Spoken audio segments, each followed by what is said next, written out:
E agora já conseguem?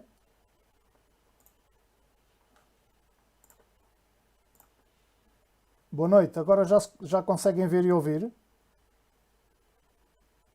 Já está a funcionar? Ok, ok, ok. Era aqui o plugin que não estava a funcionar como deve ser. Já agora vou só fazer mais uma experiência e depois digam se me ouvem melhor ainda, por favor. Só um bocadinho.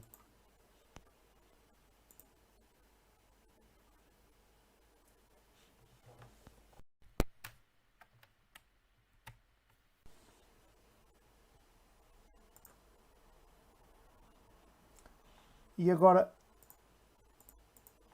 ouvem melhor ainda. Conseguem ver agora?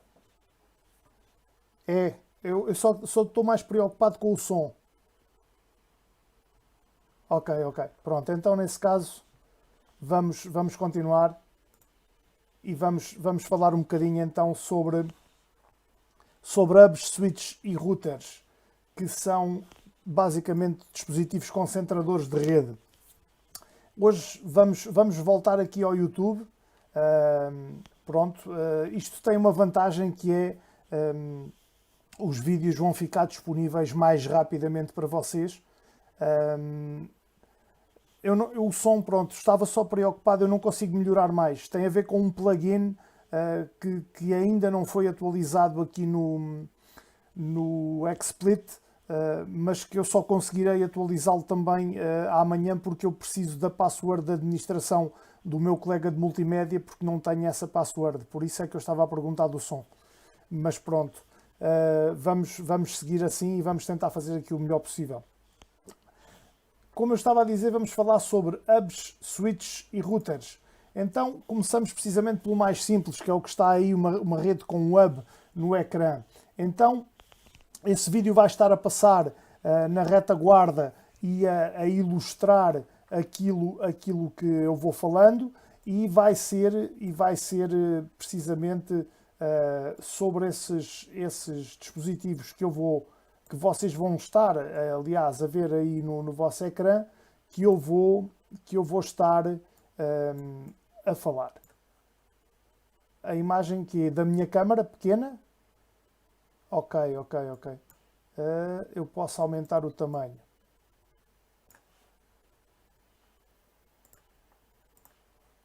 Está melhor agora, Marcos?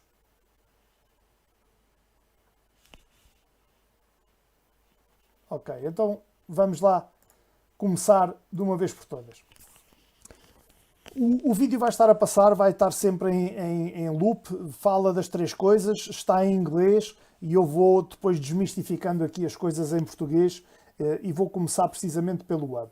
Então, o Hub é o mais simples dos três que vamos falar hoje e o que faz basicamente é ligar os computadores de uma rede local ou de uma Local Area Network, aquilo que chamamos uma LAN na gíria da informática, com um padrão de Ethernet. Quando o hub recebe dados do computador, ou seja, de um nó da rede, ele apenas vai fazer uma coisa, é retransmitir as informações para todos os equipamentos que fazem parte da rede. Eu vou aqui voltar atrás e é assim, o hub está no meio, ele recebe um pacote de qualquer uma das máquinas e ele tem que retransmitir para todas as máquinas que estão na rede. E a partir do momento em que ele faz essa retransmissão, nenhum outro computador consegue transmitir dados. Ou seja, a transmissão por parte de outro computador só é possível quando o hub já tiver transmitido todos os dados anteriores. E um hub pode ter várias portas, aqui neste caso no exemplo que está no vídeo são 3 portas, e as entradas que são as entradas que vêm de todas as máquinas. Havia e há hubs de 8, 16, 24, 32, de acordo com os modelos e os fabricantes, assim funcionava. Também é possível ligar hubs em cascata para aumentar a quantidade de nós da nossa rede. O que é que acontece? Hoje em dia, os hubs caíram praticamente em desuso Porquê? Porque eles são muito limitados para os padrões atuais. Por exemplo, para ligar algum dispositivo da LAN à internet, não era possível ligar com hubs. Só aplicações muito específicas, ferramentas de análise de redes, de tráfego, etc., é que ainda se concentram e utilizam hubs. Então, os hubs passam precisamente para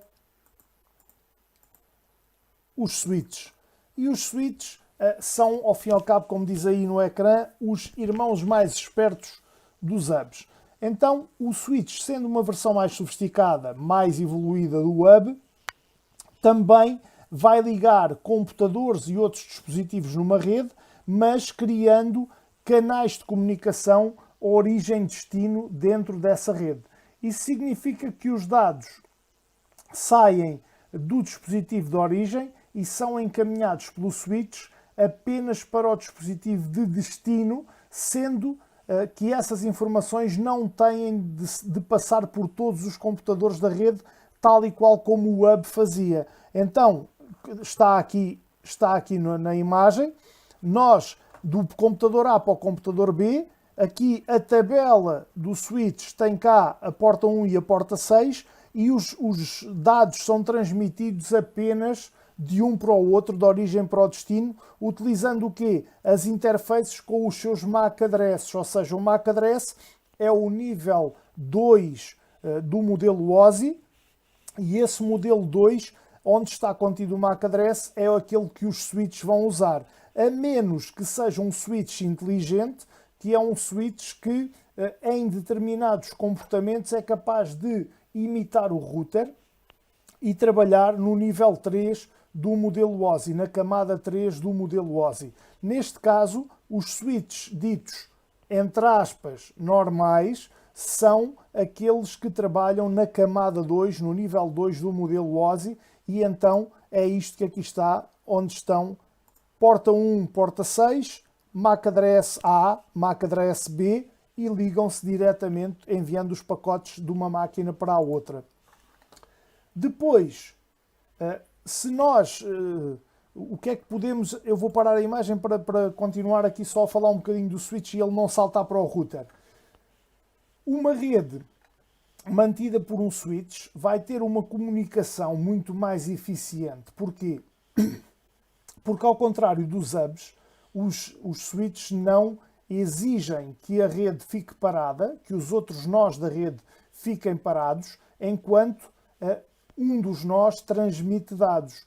Então, o que é que isto vai levar? Com um switch nós podemos ter mais do que um nó em simultâneo a enviar dados na nossa rede e só existirá espera ou bloqueio temporário se os dados estiverem a tentar ser enviados para o mesmo nó. Aí é que haverá um tempo de espera e os dados vão entrando por ordem de prioridade.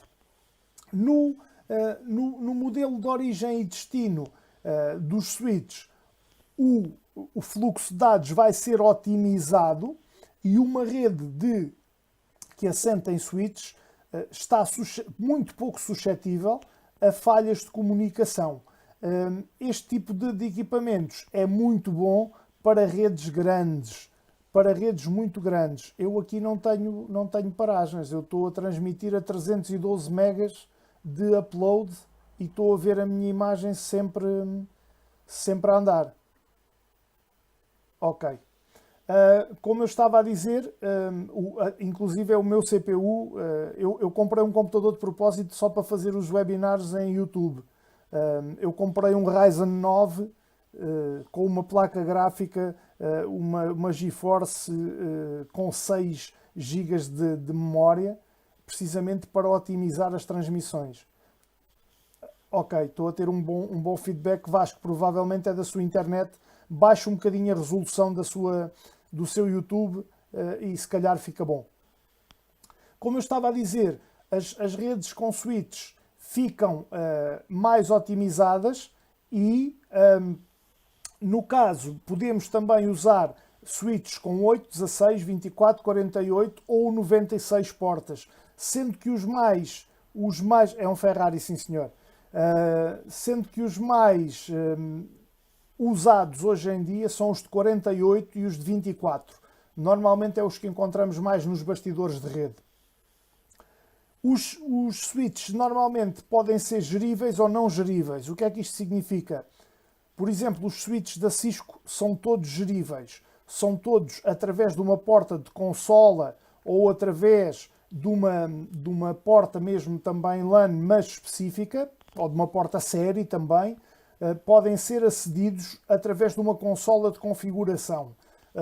Os da Cisco são os mais vulgares de terem este tipo de gestão e depois existem switches que são só plug and play, que é liga ao switch, liga os cabos ao switch e ele faz a transmissão e a gestão de forma automática. O que é que quer dizer o switch gerível? Eu já fiz aqui há tempos um webinar onde ensino precisamente a configurar um switch da Cisco e até poderei partilhar depois aí convosco no chat o link no final do webinar, se me recordarem, por favor, caso eu me esqueça. Esses switches, sendo configuráveis, permitem criar VLANs, que também já fiz aqui um webinar a ensinar a configurar VLANs, permitem configurar VLANs, que são redes virtuais dentro do próprio switch, aumentando as possibilidades de gestão do número de redes com o mesmo switch, ou seja, cada porta do switch acaba por poder suportar várias redes virtuais e isto permite multiplicar o número de redes que um switch apenas consegue gerir. Isto é possível fazer em switches e em routers, dependendo dos modelos. Os switches não geríveis significa que têm as portas, têm um software ou um firmware instalado de origem, nós ligamos os cabos e o switch faz a gestão automática do tráfego da rede e separar. Temos só que o desligar da corrente, voltar a ligar e ele continua a trabalhar. Aqui o Miguel está-me a colocar uma sugestão. Os switches PoE têm alguma vantagem relativamente? Têm algumas vantagens em termos de segurança, essencialmente, Miguel. Mas apenas isso. O que é que acontece aí? O que acontece é que o preço é mais elevado porque precisamente eles são configuráveis e permitem fazer umas grandes configurações. Sim, eles são Power over Ethernet, só que a grande vantagem deles é serem geríveis. O PoE aqui não é o elemento diferenciador em termos do preço, digamos assim. O que permite aqui mesmo fazer a diferença é a questão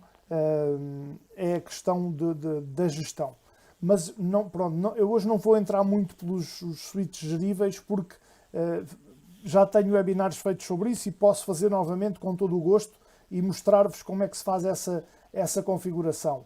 Com os switches geríveis nós podemos monitorizar a rede, inclusivamente remotamente, e a monitorização é sempre feita através do Simple Network Management Protocol, que é o SNMP.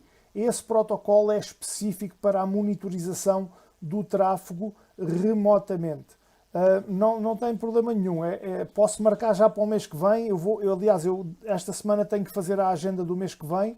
Não tenho qualquer problema em fazer aqui 1 ou 2 webinars com configurações de VLANs e configurações básicas de switches. É com todo o agrado que o farei, Rui. O switch, então, faz a gestão do tráfego de forma eficiente. É importante referir e frisar bem isto. Podemos enviar tráfego de muitos nós em simultâneo sem qualquer problema e só teremos esperas ou bloqueios se o tráfego for enviado para o mesmo nó. Se não for para o mesmo nó, não terá qualquer problema na nossa rede. Há 2 tipos de switches para quem entrou agora, o gerível e o não gerível. Os não geríveis são muito simples e baratos e costumam ser usados em redes como um escritório pequeno, como por exemplo eu aqui na minha casa. Atrás de mim vocês não veem porque tenho esse fundo virtual, mas tenho ali um pequeno switch de 6 portas que vem do meu router e que me alimenta aqui as minhas máquinas e a minha cloud interna de casa através desse switch, mantendo sempre todos os dispositivos da minha rede com os 500 megas de download e os 300 de upload estáveis, portanto, precisamente para evitar as flutuações do Wi-Fi na rede. Isto é um não gerível, ou seja, 6 portas, liga os cabinhos, ele faz a gestão, mantém o tráfego estável, se houver algum problema é desligado a corrente e voltar a ligar, ele faz o reset e fica a trabalhar. Os geríveis, nós podemos então utilizar vários parâmetros para configurar. Eu vou aqui só abrir uma página de internet só para vos mostrar aqui alguns modelos.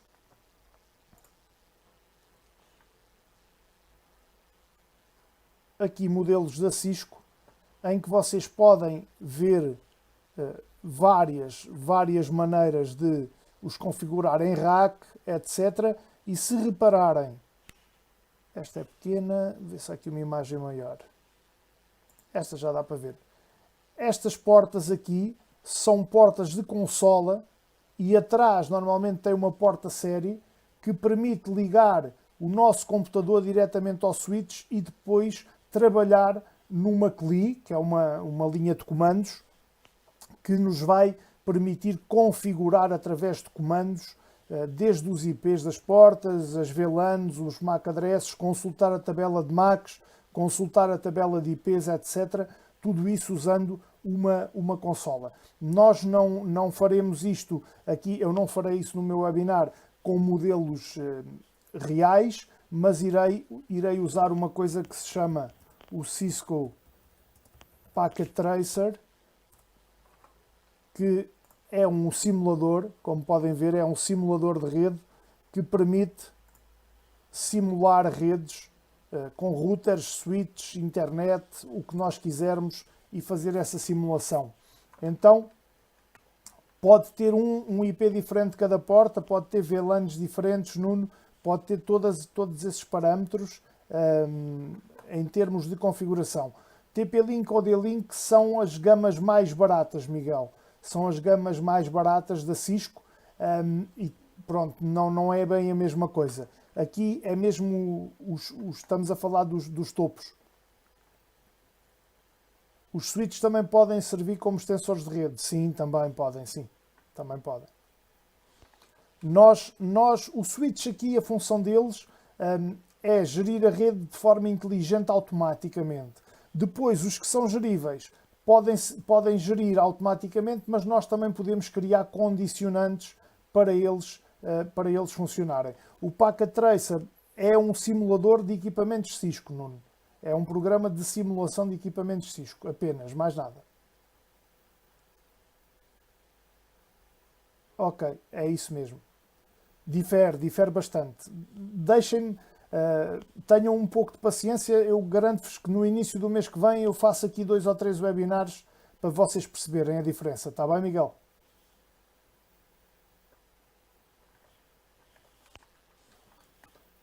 Então, o switch é isto. Um router. O que é um router? O router existe algum do género quê? Dos geríveis que sejam abrangentes? É isso, Nuno? Ou um programa tipo simulador de rede?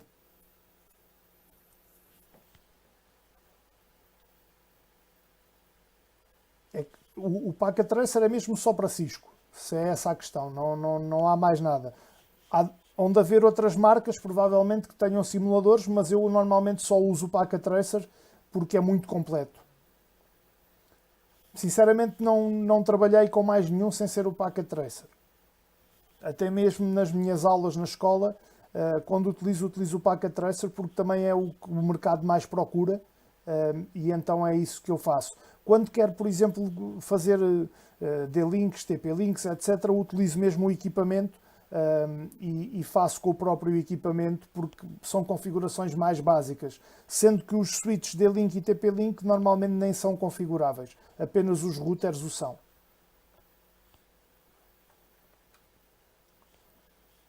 O router, então, só serve para simular. Sim, sim, Vasco, só serve para simular.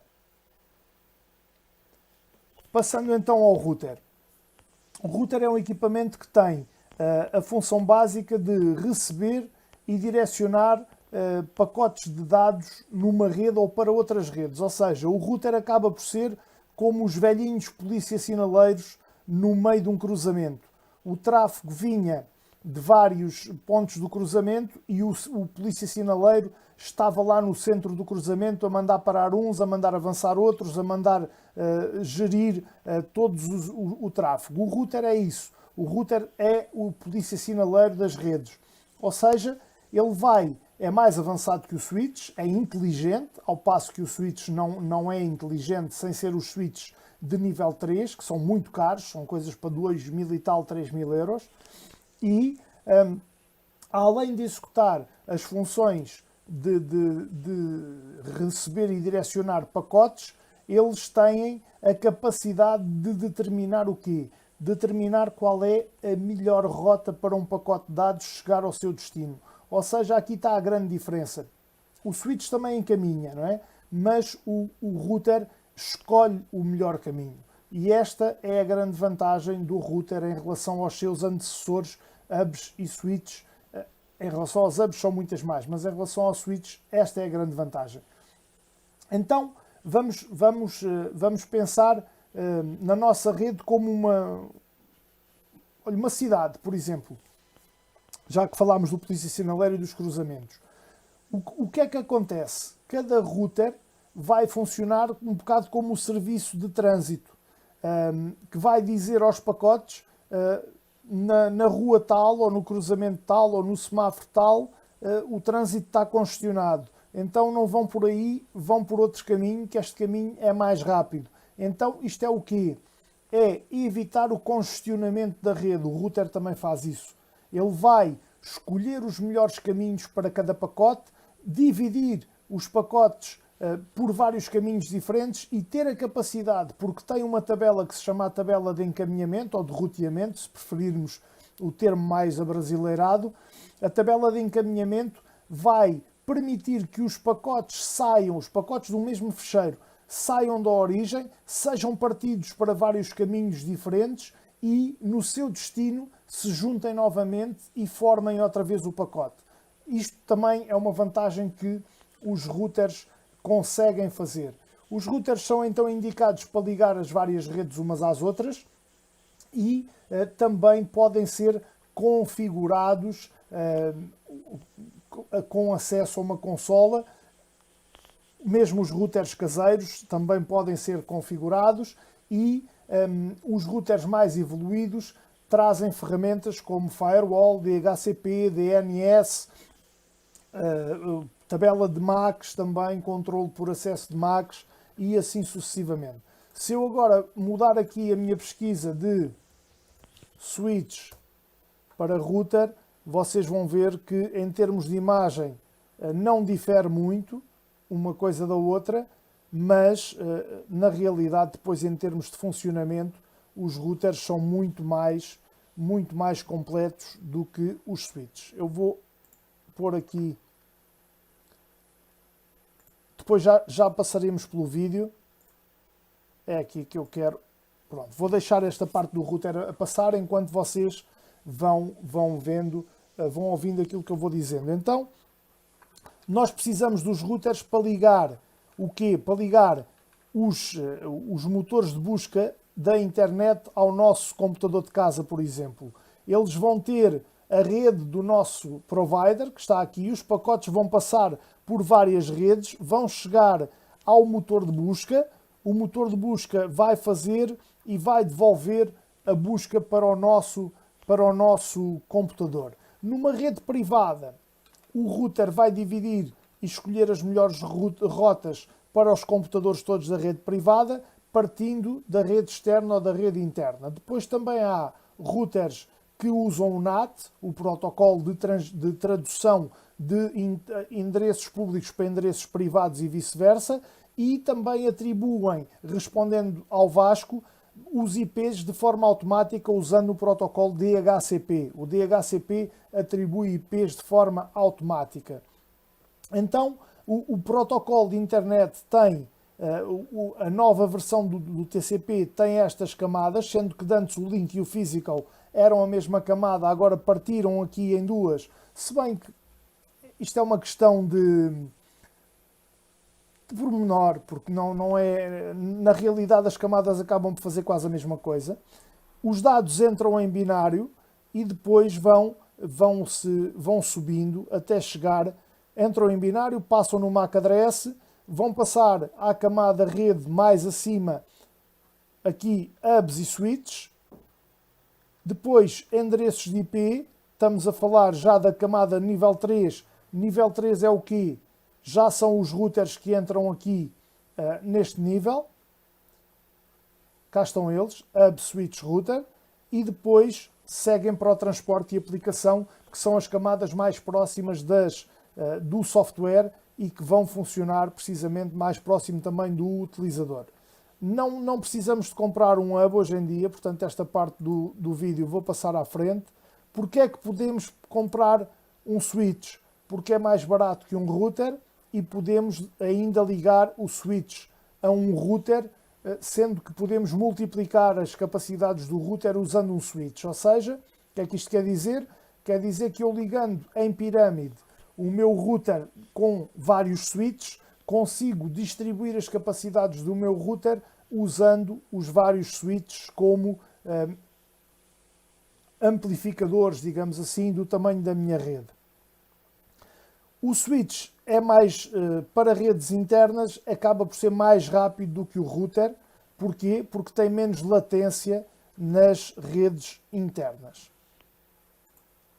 E depois, porque é que devemos comprar um router? Porquê? Porque ele liga as redes umas às outras, suporta NAT, que é protocolo é isso mesmo, é escalar as portas, escalar a rede.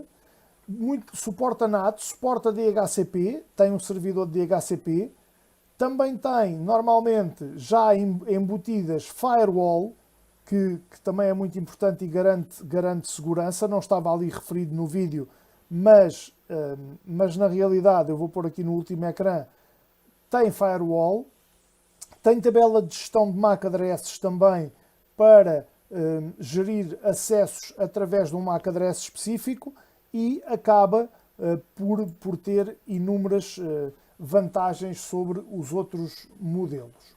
Além disso, o router também tem DNS, que também permite aumentar a capacidade de gestão e de melhorar também a nossa rede. Depois ainda existem os routers Wi-Fi ou wireless, se nós quisermos assim, que são aqueles que temos em casa normalmente, não é? Que os providers de internet montam na nossa casa, que além de trabalharem através das portas e poder distribuir tráfego a partir das portas, também distribuem tráfego usando protocolos da gama 802. Qualquer coisa, que vão distribuir tráfego Wi-Fi, sendo que normalmente há sempre quebras de largura de banda, que do cabo para o Wi-Fi são normalmente na casa de pelo menos 50% a 70% de quebra. O que é que isto quer dizer? Por exemplo, eu tenho 500 megas de download no cabo, normalmente no Wi-Fi tenho 200 e pouco. Portanto, a quebra pode ser superior a 50%, dependendo também da proximidade, dependendo da estrutura do próprio prédio ou da própria casa em que vivemos, dependendo se temos mais vidro ou menos vidro dentro de casa, porque o vidro é um dos principais obstáculos para a passagem do sinal Wi-Fi, muito pior do que as paredes de betão, mas muito pior mesmo. Tudo isso vai relativizar aqui, vai ter influência no desempenho da nossa rede. Então, para terminar, porque depois farei os tais webinars mais específicos sobre cada uma daquelas questões. O Powerline, Edgar, sim, é outro webinar que eu também quero fazer em breve, é também sobre o Powerline. Quebra na frequência 2.4 e 5. O 5 tem muito menos quebras do que o 2.4. Vasco, já expliquei isso num webinar que fizemos aqui há 3 semanas, talvez, onde falámos precisamente do 5G, se não estou em erro. A dúvida do Luís: tem um router caseiros, está ligado via Wi-Fi. Se quiser aumentar a rapidez da internet, quais os métodos? Aumentar a rapidez como, Luís? Não estou a perceber a sua questão. Não perder tanto sinal? É isso? Se não quiser perder tanto sinal, das duas, uma, ou põe um amplificador de sinal que pode ligar ao seu router, ou arranja uma antena que liga ao seu computador mais potente com maior captação, ou então usa cabo e liga ao cabo diretamente do computador ao router, e aí não tem quebras, aí trabalha com a total largura. Se for sinal Wi-Fi, pode comprar um amplificador para ligar à porta do router e depois uma antena para ligar à porta do computador. APs, já falei também, sim, já falei, mas poderei voltar a falar. Aliás, os webinars são cíclicos, Miguel. Eu vou repetindo, de X em X tempo, vou repetindo os assuntos, sempre falando de forma diferente, mas vou repetindo alguns. O cabo normalmente não tem quebras, como diz o Carlos, e muito bem. Alguma questão que queiram colocar além daquelas que já colocaram aqui sobre hubs, switches e routers?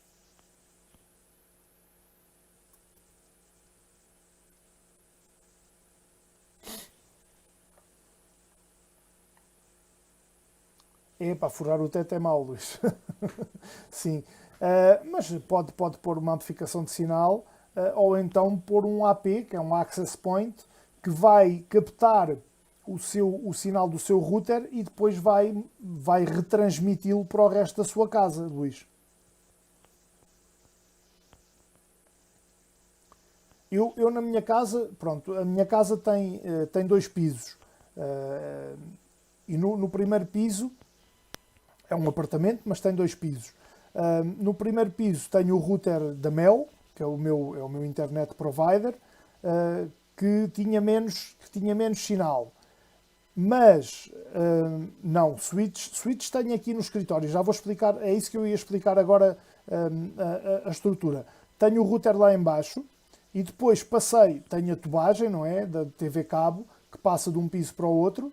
Passei um cabo através da tubagem para o piso de cima e no piso de cima pus um segundo router, um TP-Link.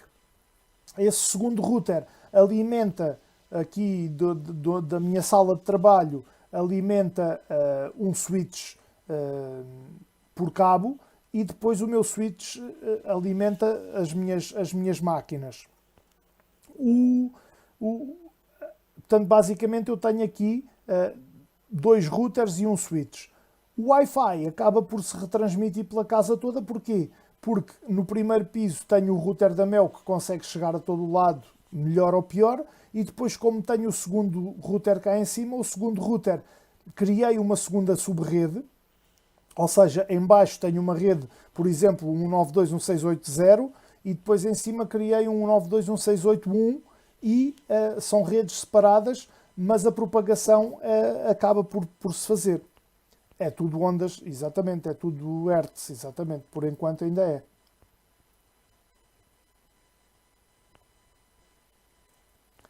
Eu acabo por usar o segundo router como retransmissor e ao mesmo tempo como também amplificador de sinal. Portanto, acaba por ser aqui uma utilização pronto, que eu optei por fazer assim. Em vez de comprar um AP, comprei um router mais potente, com 3 antenas. Aliás, um router que eu também falei num webinar onde analisei vários modelos de routers, e foi uma das escolhas que recomendei, e precisamente esse router dá-me uma retransmissão de sinal fantástica. Às vezes no piso de baixo até apanho melhor o sinal do router de cima do que propriamente do da Mel. A função bridge depende, Marcos, depende daquilo que quiser configurar. O segundo pode ser ligado ao RJ45, sim. É da ASUS, exatamente. É isso mesmo, Rui. Tenho um switch porque aqui no meu escritório, onde eu trabalho, eu prefiro ter tudo ligado por cabo, Miguel. Por exemplo, para fazer os webinars, garanto que não tenho quebras de internet.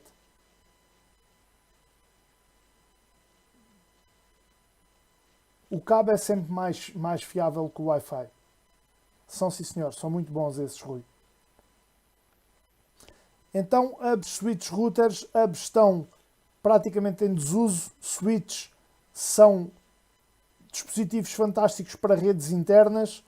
Routers são os melhores dos três para internas e externas. Fazem gestão automática de protocolos, de NAT, de DHCP, DNS, têm firewall e são os mais evoluídos. Fica prometido que no início do próximo mês farei webinars com simulador para vocês verem como é que se pode configurar na linha de comandos os switches e os routers, está bem? Fica já prometido. Havemos, aliás, a ideia é o Powerline passar a ser o padrão, não é? Mas por enquanto a coisa ainda não se dá bem assim. Teoricamente dá-se, mas depois na prática não é bem assim. Não sei se tem mais alguma questão sobre o assunto de hoje. Temos mais 5 minutinhos e depois eu tenho que ir dar a aula para outra escola.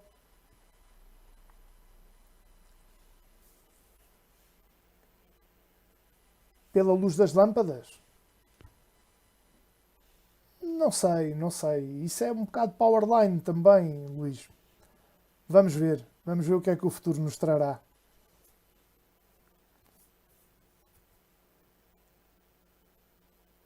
Então pronto, se não há mais dúvidas, despeço-me um grande abraço. É capaz de ser uma tecnologia nova, sim, Luís. Um grande abraço a todos, muito obrigado pela vossa presença e cá estarei na quarta-feira com mais um assunto diferente e mais um webinar. Não sei se receberam os links, mas eu penso que sim, dos outros vídeos todos. Eu mandei muitos links nesta semana que passou. Um abraço e obrigado a todos.